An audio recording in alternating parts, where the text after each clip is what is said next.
Greetings viewers, Eric the Car Guy here, also known as ETCG1 on this channel. Got my special hat, and if it is your birthday, I want to wish you a very special happy birthday. Today I am coming to you from the confines of my new truck that my dad gave me. Post a link in the description to the video about it. It's a 1990 Chevy C1500. I am absolutely in love with this thing. Haven't been driving it. It's wintertime right now. There's salt and yuck on the roads, and as beautiful as this truck is, she's not going out there. But that's not what I wanted to talk to you about today. What I thought I would do is, most recently I posted a video about analog versus digital, and I gave some opinions as far as how I felt about the two different strategies for engine management systems.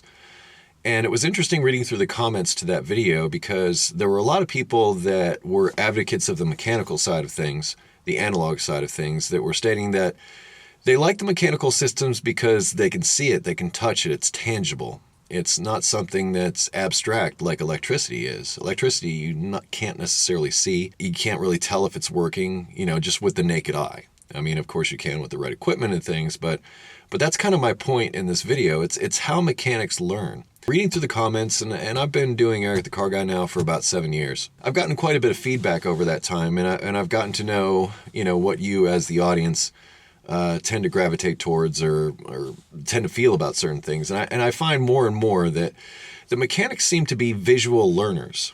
And they like things that they can touch. They like things that they can see.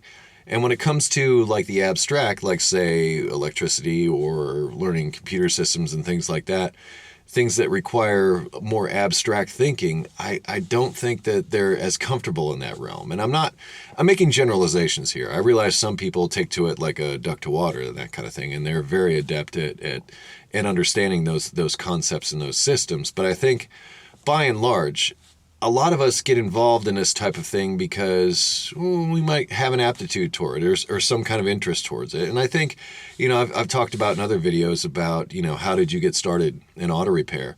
And in that video, I talked about my own experience as a kid growing up. I would take apart my toys, my bicycles, all kinds of things and put them back together. It's just how I was. Come to find that I'm not alone in this. There's a lot of you out there that do the same type of thing.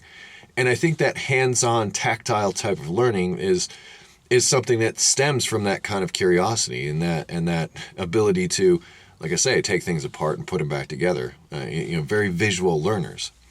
So I just wanted to put that out to you, the group, and see what your thoughts on that were, because, like I said, particularly in that most recent video, that analog versus digital, there was a lot of people that made comments to that effect that were like, I like mechanical systems because I can touch it, I can watch it work, I can actually see that it's broken.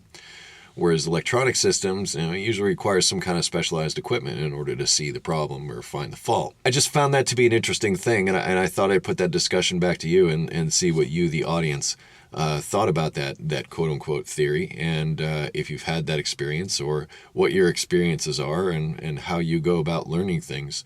In particular where it comes to automotive systems or just learning how to fix your daily ride. Anyway, Eric the Car Guy here in the 1990 Chevy truck. I love this truck. I really do. If you have automotive questions, I'd ask you to head over to ericthecarguy.com. I'll make it simple. I'll put a link in the description for you. I'll also put links in the description to the things I mentioned and some other pertinent information, stuff that I can find. So please check the description if you're looking for additional information. Google+, Facebook, Twitter, Instagram. If you wish to connect with me socially, close each of my videos. Be safe, have fun, stay dirty. Thanks for watching. I'll see you next time.